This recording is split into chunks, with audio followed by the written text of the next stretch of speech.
Сәлеметсіздер ме, құрметті оқушылар? Бүгінгі біздің сабағымыздың тақырыбы натурал сандарды көбейту және бөлу. Осы сабақта меңгерілетін сіздерге оқу мақсаттары: санды өрнектердің мәндерін табу үшін көбейту және қосу амалдарының қасиеттерін қолдану.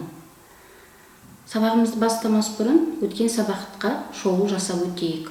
Сонымен, натурал сандарды қосу мен азайтуды қалай орындаймыз? Натурал сандарды қалай көбейтеміз? Натурал сандарды қалай бөлеміз? Осы сұрақтарға жауап беріңіздер. Сұрақтарға жауап беріп болса, онда келесі сабағымызға көшейік. Сонымен, натурал сандарды көбейту. Натурал сандарды көбейтуді қалай орындаймыз, қалай ойлайсыздар? Ендеше ережесімен танысайық. А санını натурал Б санына көбейту дегеніміз әрқайсысы аға тең қосылғыштың қосындысын табу. Егер әріппен жазатын болса, А көбейтілген Б тең С деген әріпті өрнекпен жазуға болады. Мұндағы А көбейтілген Б дегеніміз көбейтінді деп аталады, С дегеніміз көбейтіндінің мәні. А, Б дегендеріміз кез келген натурал сандар. Бұл жерде Б үлкен бірден болу керек. Мынадай мысал қарастырайық көбейтуге қатысты. 275 көбейтілген 11, 396 көбейтілген 22, 195 көбейтілген 12. Осы мысалды шығарып көріңіздер. Мысалды шығарып болса, келесі натурал сандарды бөлу. Натурал сандарды қалай бөлеміз, қандай ереже қолданылады? Сонымен танысайық. Сонымен, екі санның көбейтіндісінің мәні және көбейткіштердің біреуі арқылы екінші көбейткішті табу үшін қолданылатын амал бөлу деп аталады. Біз сіздермен көбейту, бөлу, қосу, азайту деген амалдардың барлығында сіздермен бастауышты өттік.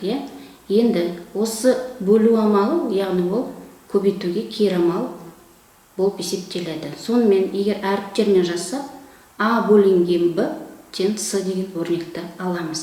Мұндағы А бөлінген Б дегеніміз бөлінді деп аталады, С дегеніміз сол бөліндінің мәні. Мынадай мысал қарастырайық. 348 бөлінген 29 тең нешеге болады? 12-ге. Дұрыс айтасыздар. Енді осыны тексеру керек. Кез келген бөлуді біз кері амал көбейтумен тексеруге болады. Бұны естеріңізге сақтаңыздар.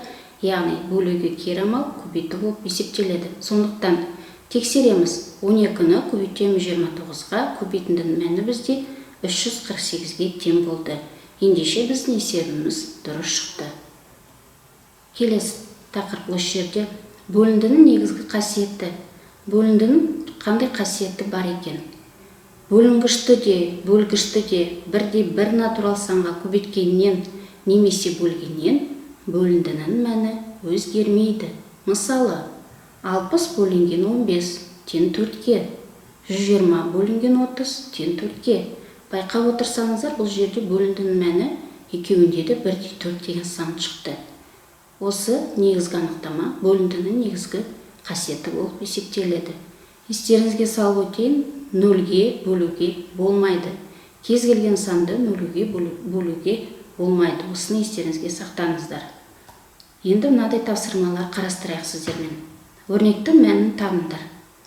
7676 бөлінген 404, 6060 бөлінген 505, 28 көбейтілген 12, 355 көбейтілген 42.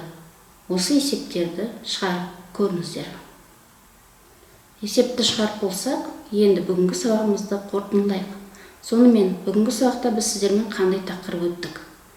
Натурал сандарды көбейту және бөлу деген тақырыппен таныс болдыңыздар. Натурал сандарды қалай көбейтеміз? Натурал сандарды қалай бөлеміз?